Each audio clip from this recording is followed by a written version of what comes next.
Richard? Good God. Shame on you.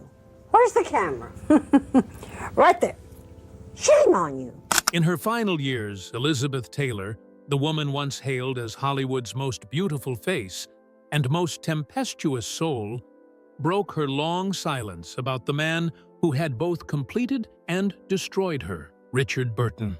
Behind the diamonds, the yachts, and the cinematic legend of Liz and Dick, she revealed a life that glittered with fame, yet throbbed with pain. "We were destroying ourselves," she confessed. What the world saw as glamour, she remembered as survival. And what had been immortalized as Hollywood romance, she called a love that cost her everything. Before her death, Elizabeth Taylor revealed the horrors of being married to Richard Burton. Today, we'll unveil the whole story. First encounter and setting. In 1962, on the sun-soaked sets of Cleopatra in Rome, two of the most magnetic personalities in cinema history collided. Elizabeth Taylor, already a two-time Academy Award nominee and one of Hollywood's highest-paid actresses, was portraying Cleopatra VII, the Queen of the Nile.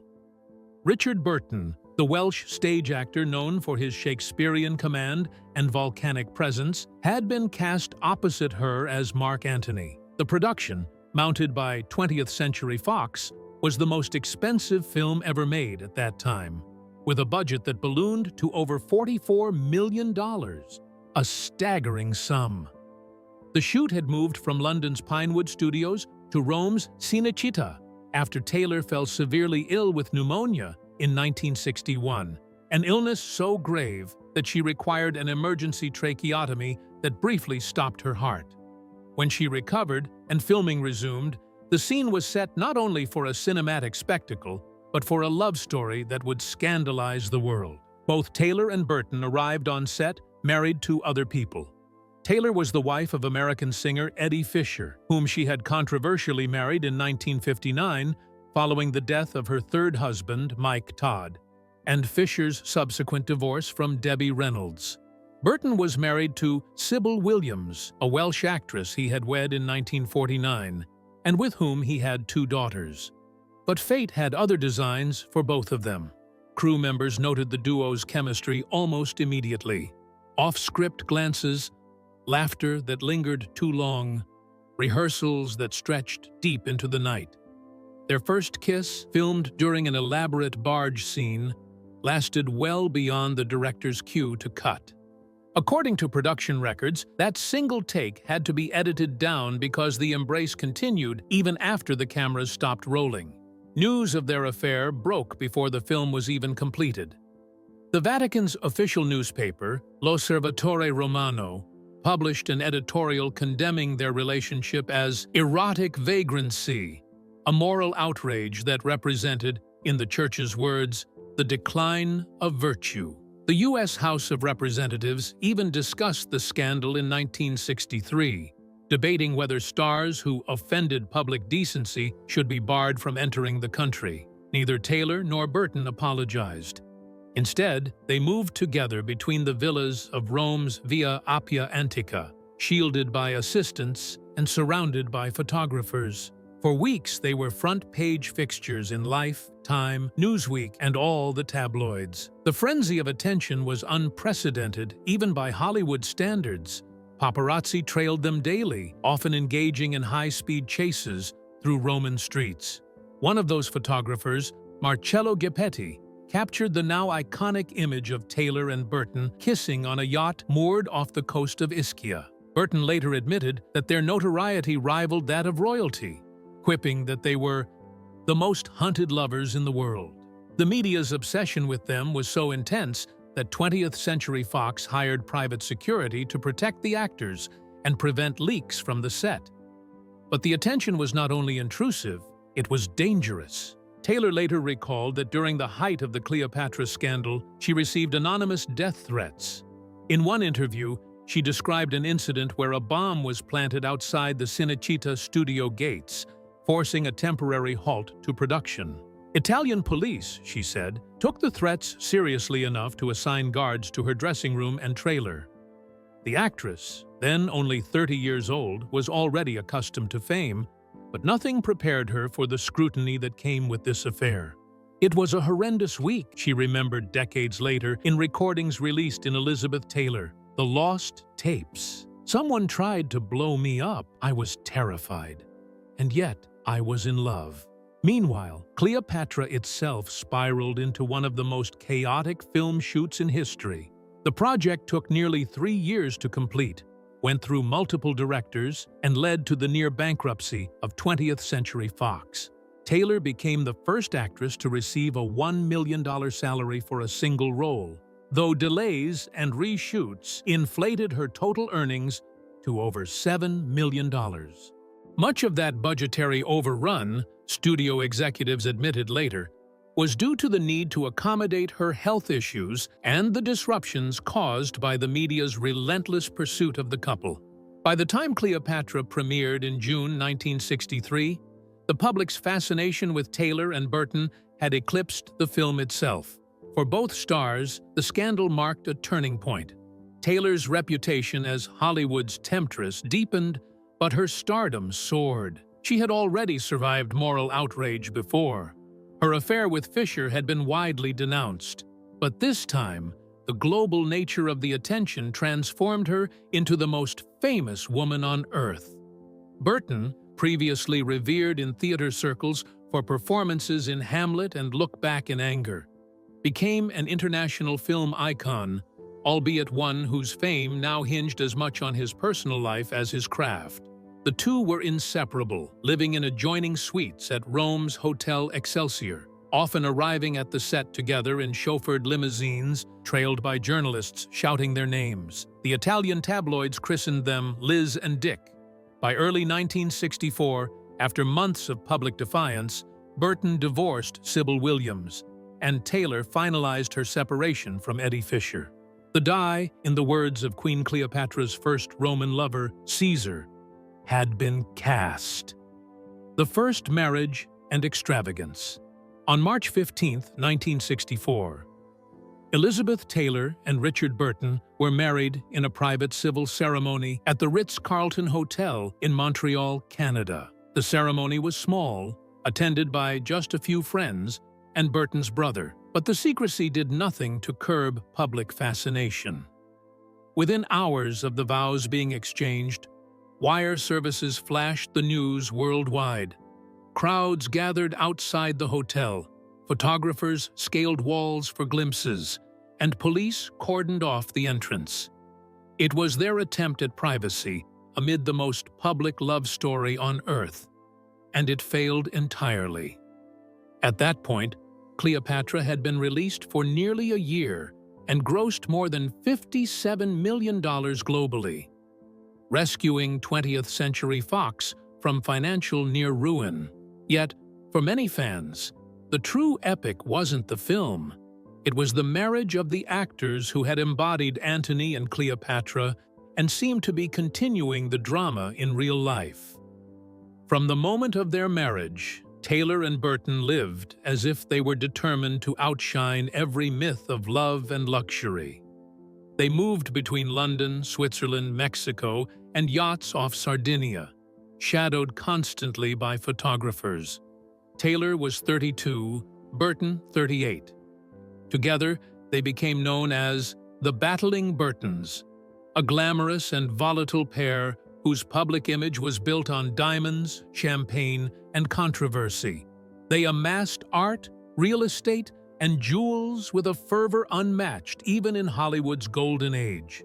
Burton purchased the 33.19-carat Krupp diamond for her in 1968 for $305,000, which is about $2.7 million today, followed by the 69.42-carat pear-shaped diamond that became the famed Taylor Burton diamond, bought in 1969 for $1.1 million, which would be over $9 million today.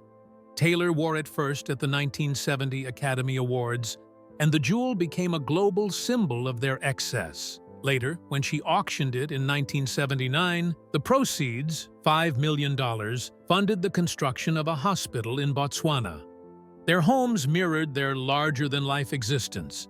They owned properties in Gstaad, Switzerland, Puerto Vallarta, Mexico, and the English countryside, as well as Burton's beloved Welsh estate, Cliro Court. Their yacht, the Charisma, named after Taylor's children, Kate, Liza, and Maria, became a floating emblem of opulence, hosting world leaders, actors, and royalty. On one occasion, Taylor invited Princess Margaret aboard. On another, they sailed the Mediterranean with director Franco Zeffirelli. Wherever they went, local economies flourished briefly from their presence. Taylor's spending habits alone became a journalistic genre. Time magazine once described her as a walking treasury of gems and couture. Professionally, their marriage was also a collaboration, yielding a string of films. Their first screen pairing as a married couple came in The VIPs in 1963, followed by The Sandpiper in 1965, and later Who's Afraid of Virginia Woolf in 1966, The Taming of the Shrew in 1967, and Boom in 1968. In total, they appeared together in 11 films. Their performances were intense, often drawn from their real relationship. Who's Afraid of Virginia Woolf, directed by Mike Nichols and released by Warner Brothers in June 1966, became the pinnacle of their joint artistic achievement. Taylor, aged only 34 but transformed into a weary, volatile Martha, won her second Academy Award for Best Actress. The film grossed $33 million and was nominated for 13 Oscars, winning 5. Critics noted that her chemistry with Burton, playing her husband George, felt dangerously real. However, behind the scenes, that chemistry often erupted into chaos. Their relationship was legendary for its volatility. Friends described them as volcanoes sharing one bed. They argued loudly and often, then made up with equal passion. Taylor herself admitted, "We lived on the edge of disaster." Burton, never shy of self-awareness, called their love brutal, saying in one interview, "I can be violent, verbally, not physically, and Elizabeth can too. I explode twice a year, she explodes twice a year, and we are honest about it." In his diaries, later published in 2012, Burton confessed to both awe and frustration at Taylor's power over him. "She is a phenomenon. She is chaos and beauty and destruction, and I love her." Their public spats, sometimes caught on camera in restaurants, hotels, and airports, became tabloid events. Yet they also defended each other fiercely against any external criticism. Their world was one of intense passion, but also dependency, on each other, on attention, and increasingly, on alcohol. Both Taylor and Burton drank heavily. By the late 1960s, their consumption was notorious in Hollywood circles. Burton often began his day with vodka. Taylor admitted later to matching his pace drink for drink. The combination of fame, exhaustion, and substance abuse began to erode their health and their work. During the filming of Dr. Faustus at Oxford University, where Burton was both star and director, the production was delayed several times due to hangovers and arguments. In Mexico, while filming The Comedians, crew members recalled entire days lost to shouting matches and long silences. Taylor later said candidly, "Drinking nearly destroyed us." As the years went on, the glamour began to crack under the strain. By 1973, both had reached professional and emotional fatigue. Their lavish spending, yachts, jewels, and properties, was unsustainable even with their film incomes. Burton's earnings often exceeded $1 million per picture, but debts mounted through their extravagant lifestyle and taxes on international properties. Burton's increasing dependence on alcohol led to hospitalizations, and Taylor's health deteriorated under the combined stress of addiction and media intrusion. At one point, she was hospitalized for what doctors described as exhaustion and acute viral pneumonia, though friends understood it as a breakdown. Yet, Even in decline, they continued to attract public fascination. When they appeared together in Franco Zeffirelli's The Taming of the Shrew in 1967, audiences saw a playful but sharp reflection of their real-life dynamic. The film grossed over $8 million in the United States. Their celebrity had become self-perpetuating. The more they fought, the more the public watched. By 1974, after 10 years of marriage, the relationship had reached its breaking point. Their fights had grown crueler. Their dependence had become more apparent. Their shared exhaustion was now insurmountable. Divorce, reunion, and remarriage. Taylor filed for divorce in June 1974 in Gstaad, Switzerland, where they had one of their many homes. The legal grounds, as listed in the filing, were exhaustion of the spirit. The separation was headline news. Their first divorce was finalized on June 26, 1974, at the High Court in Switzerland. Despite the legal precision of the proceedings, the emotional fallout was anything but orderly. Taylor, who was 42 at the time, had begun speaking candidly to close friends about her need for peace, saying that she couldn't keep living in chaos. Burton, then 48, was devastated. In his diaries, later published posthumously as the Richard Burton Diaries in 2012, he confessed that he wept over their separation, calling it the death of something magnificent. He continued to write Taylor letters even after the divorce, some of which she kept sealed until her death in 2011. One of those letters, dated shortly before his own death a decade later, spoke of a desire to come home to her. Professionally, both actors were at a crossroads. Burton, exhausted by years of drinking and the collapse of his marriage, retreated into work and travel. He took on film roles in The Klansman and The Voyage, though neither restored his earlier critical reputation. Taylor, by contrast, was attempting to redefine herself. After appearing in Ash Wednesday and The Driver's Seat, she made a brief return to the stage and began speaking publicly about her struggles with alcohol. The press, however, refused to let their names drift apart. The Liz and Dick phenomenon, a media creation that had started during Cleopatra, persisted relentlessly. Newspapers speculated daily about the possibility of reconciliation, and columnists around the world treated their divorce less as an ending than as an intermission in an ongoing drama. The reunion came, appropriately, in a setting as exotic as their first meeting had been grand. In August 1975, Taylor traveled to Africa, where Burton was filming The Wild Geese in Botswana. The two had remained in sporadic contact throughout the year, and when Taylor arrived on location, she brought with her what she later described as a longing to recapture the magic. The visit reignited their old chemistry almost instantly. Photographers, alerted by local news agencies, captured them laughing together at Mon Airport, surrounded by elephants and dust. Within weeks, Burton proposed again, and Taylor accepted.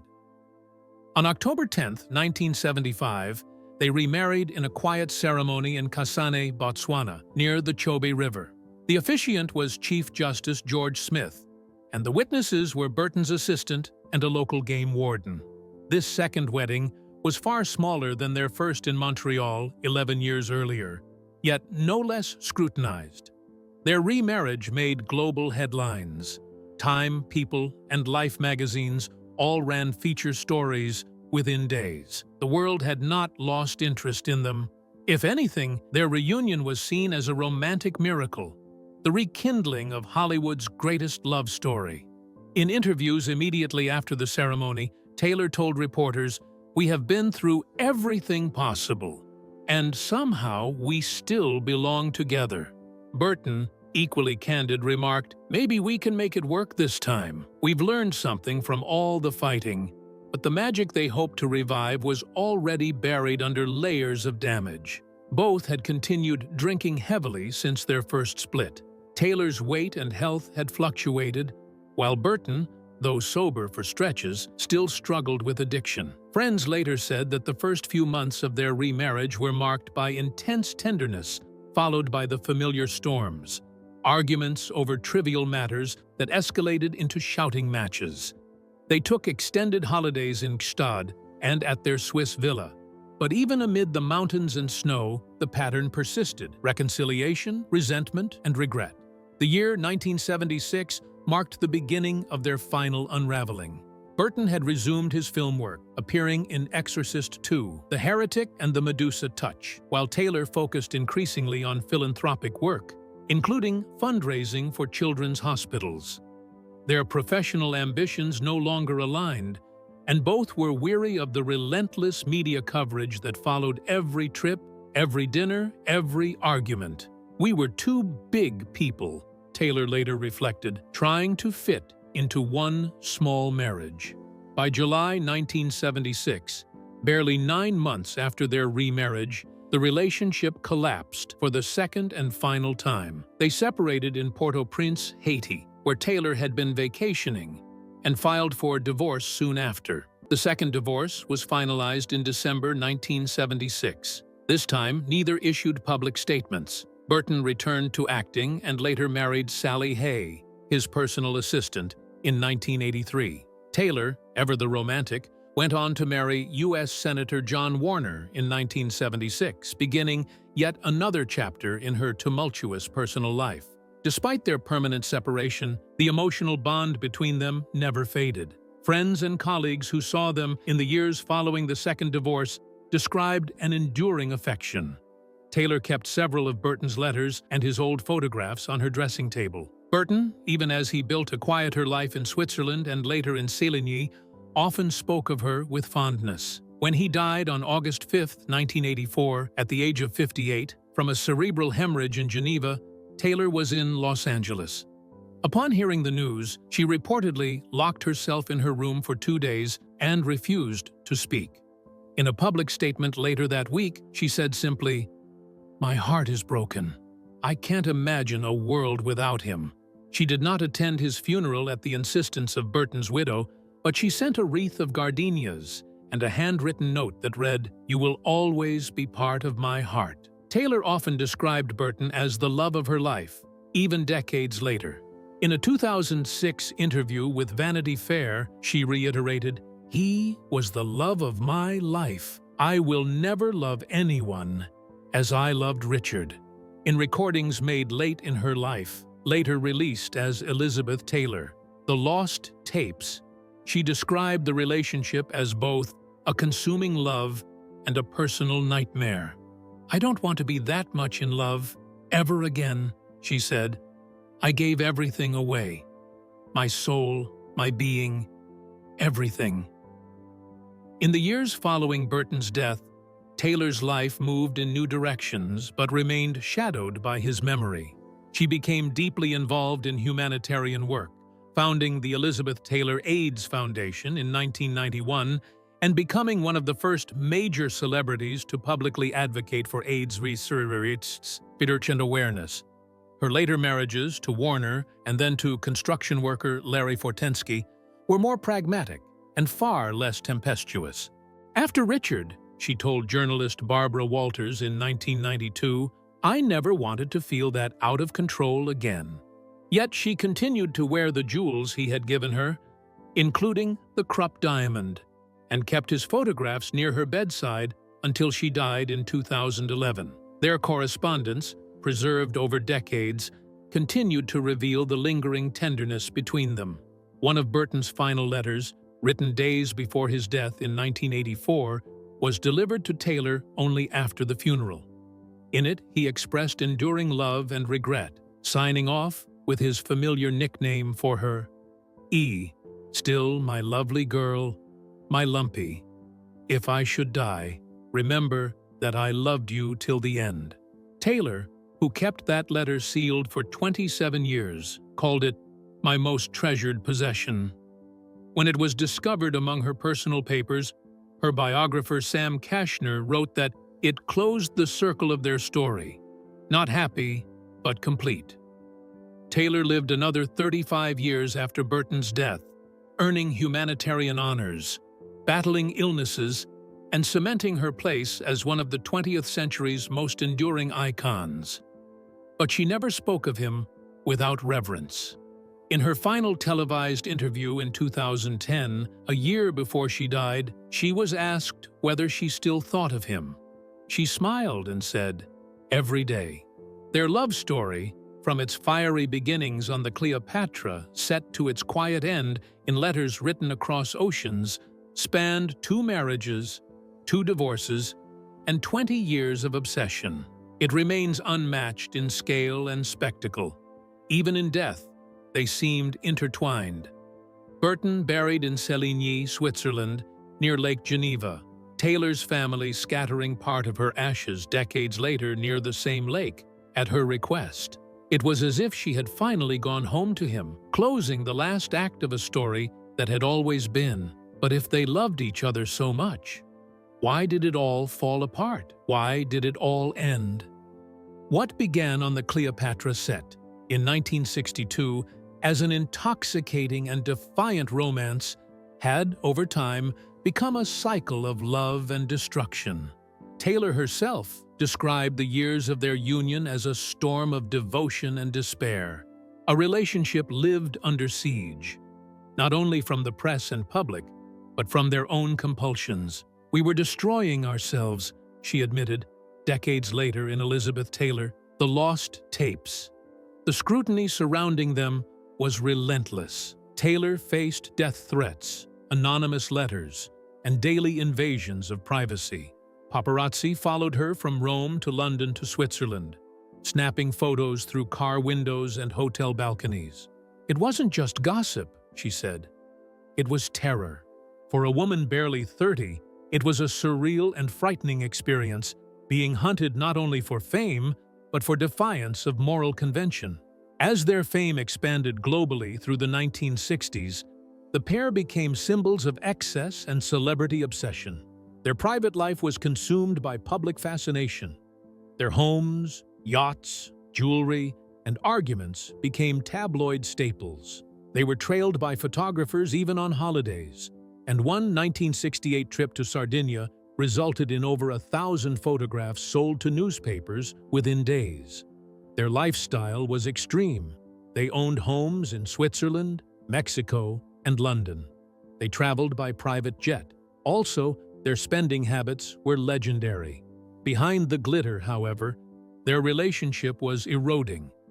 Both drank heavily, often beginning with champagne at breakfast and ending with scotch before bed. Burton's diaries, later published as the Richard Burton Diaries, record days of remorse and excess.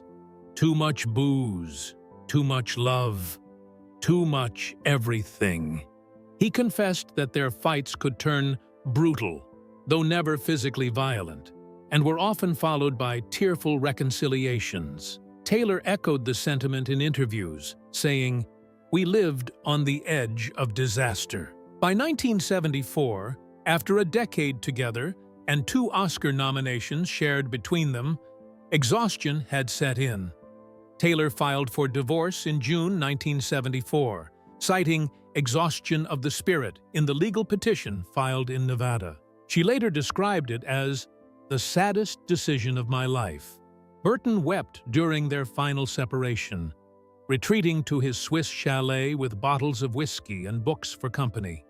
Friends like the actor Michael Caine recalled Burton's heartbreak. He couldn't imagine life without her. Yet, even apart, they never truly severed contact. Burton continued to write letters, long, rambling expressions of longing and regret, and Taylor kept every one. Their separation lasted just over a year. In 1975, both were living independently. Burton briefly remarried to Susie Hunt, the ex-wife of racing driver James Hunt. But the marriage faltered within months. Taylor, meanwhile, was filming The Blue Bird in the Soviet Union when reports emerged that she and Burton had resumed correspondence. That August, the two met again in Gstaad. Within weeks, they decided to remarry. The remarriage was a hope, a chance to recapture the magic. But old patterns quickly resurfaced. They divorced and continued to long for each other for the rest of their lives. Their friends described the relationship as addictive, a pendulum swinging between euphoria and despair. Mutual dependence on alcohol, fatigue from years of scrutiny, and an unsustainable emotional intensity proved to be too much for the couple. Burton told the New York Times that year, "We were incapable of living without each other and incapable of living with each other." Emotionally, neither fully moved on from their divorce. Despite their separation, the connection between Taylor and Burton endured until his death. They remained in sporadic contact throughout the late 1970s and early 1980s. Taylor visited him on stage in London when he was performing Camelot in 1983, where witnesses recalled their reunion backstage as quiet but tender. Burton's final letter to her, written from his home in Séligny, Switzerland, in August 1984, just days before his death from a cerebral hemorrhage at age 58, was discovered sealed in a drawer beside Taylor's bed decades later. In that letter, he confessed he still loved her and wished to come home. Taylor kept it unopened until her own death in 2011. In public, Taylor never vilified Burton. Even as she became an advocate for AIDS awareness and addiction recovery in the 1980s and 1990s, she spoke of him with affection and sorrow. "He was the love of my life," she told journalist Barbara Walters in a 1999 interview.